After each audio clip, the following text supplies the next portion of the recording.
I've seen things you would never believe. Oh, I haven't seen Morphosis in a week.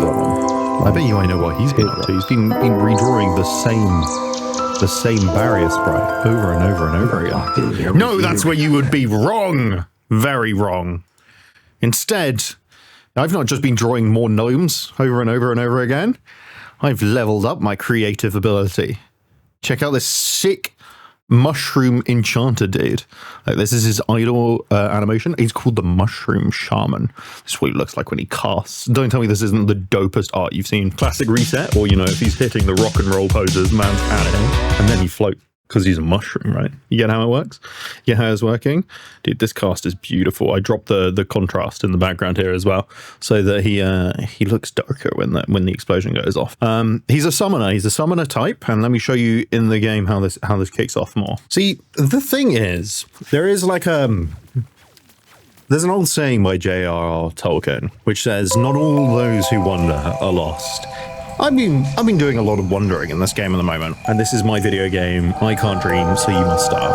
I feel like I need to tell people that at the beginning, because there's a very good chance you have no idea. You've never seen me before. You've never seen any of this. What I like to do is I like to make video games. I like to make video games so much as my full-time focus. I've worked for years and years in enterprise technology, and this is the only thing I care about. But I've also been working hugely lately on getting better animations. See, one of my favorite video games of all time, the best designed video game of all time, is probably The Binding of Isaac. But I always wanted base building elements in The Binding of Isaac. I know it's something that Edmund McMullen, the creator, would have hated, because it detracts from the 8-way octagonal, you know, hardcore feel of Isaac. And that's fair.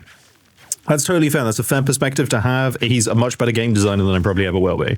I wanted to feel like I was doing something, even if I failed in a run. Isaac is very brutal in the case of, like, when you die, you lose everything. If you're dead, right? You've just wasted your time. Come back here. So instead, I wanted to give you rewards. So I thought, dude, I love Stardew Valley. It's such a lovely little break from all of that effect. So the farming, how that works. You can build things, you can craft things, you can sell things. The aesthetic is marvelous, right? Let's get it. So I wanted it to be that if you managed to escape from the dungeon, or even if you wanted to earn some experience, like if we open up tab here, you can see that you're earning some experience. I wanted you to be able to feel like you were constantly progressing. I wanted to truly respect the individual's time that they put into it. And I've also been leveling up my drawing incredibly well lately, because that way I can make things that feel a lot better. I can make individual enemies, like the shaman that I'm showing here, look incredibly fun to play against. This is just one enemy. It's not a boss fight. This is just a room you find. And the other thing I've been working on is the dirt man. The dirt man. Would you like to see the dirt man? Okay, so this is the Dirt Man, and this is what I'm talking about. I couldn't draw good quality humanoid figures. And so I started with basic walk animations, which I got quite good at.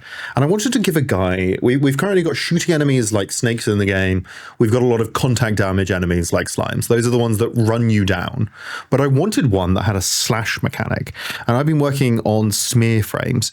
So when you slash, this is a smear frame, you'll get this interim effect. And this is effectively this wide area. We'll draw an area 2D about where it hits you. And so that's fun, because you can walk into him directly, but he'll swing at you, and that makes the enemies feel more dynamic. But what happens if he didn't have a sword? I mean, he's still a guy, right? I'm tired of all of these people just falling over. And so I was like, okay, what if we gave him the walking animation with a sword, and then we gave him walking animation without a sword? And I went, do you know what would be really cool is if he had a second phase to it? He had a second phase where he could, like, left hook jab at you and also uppercut you, and they would do a huge amount of knockback. And this is the bigger brother to the little dirt crawlers on floor 1, because all of this, for context, is floor 2/floor 3 at this point. So the enemies are ramping up and are meant to be much more difficult and dynamic. They're less so now just shooting enemies. They're also enemies that summon other enemies that challenge you in unique ways. And so if you hit him enough, he will lose the sword, and he gets embarrassed about losing the sword here directly. And also, I love the fucking over-the-top anime-esque, he throws a sword at you and then teleports to the sword location. So we added this to the game.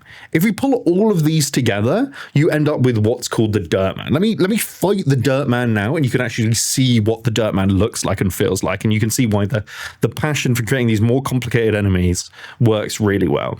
Look, this is the Dirt Man. There's a couple of ads in here. Oh, he's throwing his sword already. We'll get rid of these ads so that we can kite the Dirt Man properly and we can talk about him properly. But these ads are interesting. They already provide like a good game design parameter because you get to choose whether or not you want to focus the main guy or you want to focus the smaller guys first. We're going to do smaller guy on purpose here so we can kite him. I've also slowed him down a little bit for the sake of this video. So here you can see the dynamic slash. He's so much more fun, just at pure gameplay value, even though I'm kiting him here. He's so much more fun, the fact that he already has like a more dynamic move set that he's swapping in between. And then I added environmental hazards like these that you can actually use to hurt him if you time it properly so that he does more damage to it. And I love the anime-esque teleport to this. So I think you can understand why I was so passionate about this.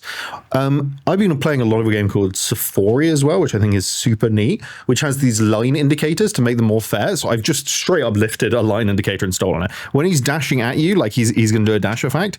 Oh, well, that time he threw a sword at you. He indicates that he's going to do it to give you the ability to chance. So I'm going to knock the sword out of his hand here to give you a better chance. We might actually die to him. This is where we can use the jabs, a bit like Mike Tyson's punch out, from the enemy to pull him towards you and give you more of an option. I really want to get hit by him, but I really want to get hit by an uppercut. So you can see that's a forward jab. That's an uppercut. And you can see immediately he comboed me into something else. Let's rerun the room so I can keep talking about this guy and I'll actually just kill him. Okay. Take out these ads, focus, lock in. Kill this secondary ad. I can't dodge projectiles and dodge him at the same time. Okay. Oh shit, the sword hit me. All right, perfect. Sword down, sword down. The flashing indicates he's got an invincible phase, and we've knocked him out. If you're really locking him down, you can focus him out of the game really quickly. So I don't even know how to describe the absolute euphoria that I feel at the moment, where I can describe to you that was obviously fun. Like, it was challenging. We took a lot of damage in this room, even starting from full health. And at this point, you'll be partway through a dungeon. But the fact that the enemies have multiple animated move sets that combo together into different phases, even though they're not bosses, is so satisfying. I'm tired of single shooters. I was tired of the octagonal, you have to choose a direction. So I gave you the option to fire in any direction. And then I'm now in the mood of I really want to kill you. So everything I'm making in this update is pretty much just designed to end you. This all kicks off probably from laser gnomes. Now, laser gnomes are my first brimstone-esque enemy. Brimstone lasers are lasers that go all the way across the room. Let me show you laser gnomes now so you know what I'm talking about. Oh, but actually, I can just enable my portal gun. They're on the quick room access. So if we spawn a portal here, we can actually go straight to the laser gnome test and then immediately pause the game and disable. Specifically made this so we could do a more running monologue, so I could talk to you guys better about it, and I forget I have it. Anyway, these are laser gnomes. They're fantastic. They form these eyes. Technically, they're part of the Gnomish Incursion, which is a storyline event that if you have no idea what I'm talking about, you should totally check out my other videos because they're very cool about the topic. But they are summoning magic from the dungeon themselves in order to fight a civil war against you in part. So this spell that they've got here, which is they're generating the eyeballs, is in some ways kind of hurting them. It doesn't look particularly pleasant as they expand their eyes and they fire their eyes back. But it provides them a really interesting and unique dynamic experience. And it was after adding this that I went, hey, I'm not bad at this. I should expand more of the enemy animations. But there is one last thing that I want to talk about where these came from and why they actually matter to me. And we'll grab the portal gun again and talk about this. If we go to outside, Maxim's outside. This is the tower defense mini game that is outside of your base. You don't want them living outside, so Maxim's out here to trigger a tower defense mechanism that kicks the player out if they're not meant to be there. But the actual base building felt terrible. Although it's cool, You can build generators. This is a generator running a pump that generates water for your sprinklers that allows you to grow crops. It felt bad. And it felt bad for one very simple reason. You saw what I did there is I just walked over and I pressed E to harvest a crop. You can still do that. But then I allowed you, if you have an item like a crop and you select it in your hotbar, now you use the magic staff you have to left click plant things.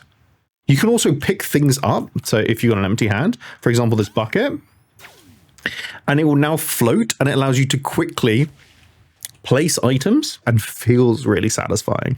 And you might be like, why are you talking about the base building, Jack? When I picked up this bucket, the floating effect circles back all the way from the beginning to our Mushroom Shaman.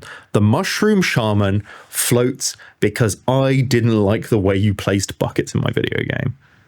And so once again, ladies and gentlemen, those who wander are not always lost. And if you want to hear more updates, you should check out my videos, the backlog, subscribe to the channel. It's the only way you can get updates about this awesome video game that I'm working on, because I haven't got a wishlist page for this yet. If you want to be one of the first people to wishlist it, let me know.